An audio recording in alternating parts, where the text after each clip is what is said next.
Good afternoon, everyone. My name is Joziah Rivas. I'm sure some of us younger people can recognize the animal on the screen. The capybara, the largest land rodent in the world, is native to many parts of South America and has gained notoriety across the globe for their lax and friendly personalities. Now, while this reputation for relaxation is irregular, remember that capybaras are classified as rodents and are thus prone to overpopulation and infestation, which leads to a disruption of regular life for many people.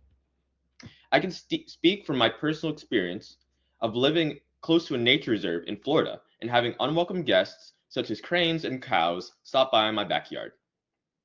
We can examine the community of Nordelta's growing capybara problem to learn how societal and environmental issues are viewed and handled in the future.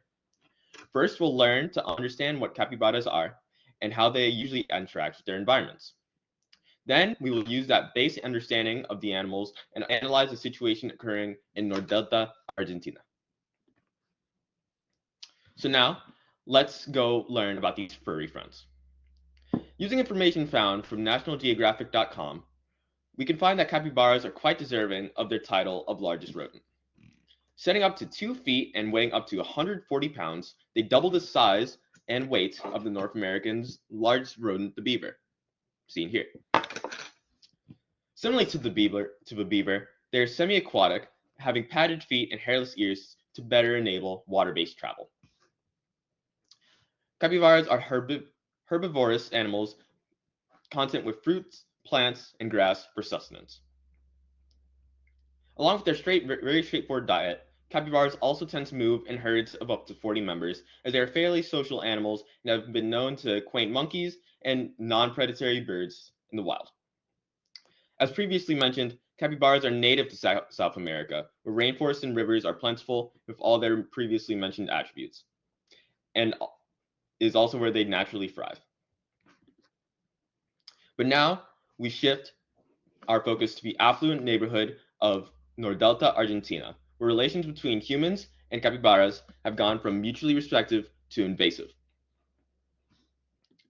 As we recall, during quarantine, we were all locked inside our homes, and the residents of Nordelta were no different. As reported by Time magazine, this is about the time the resident population of capybaras became a little bit more adventurous, seeking sustenance in the abandoned parks and other grassy areas around the community. After an especially dry winter in Argentina caused more and more wildfires, destroying the capybaras' forest homes, they came out in full force.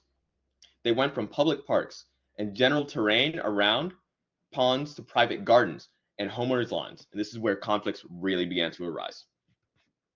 The capybaras saw a large influx going into 2022 as more capybaras began feeding on the greenery around Nordelta.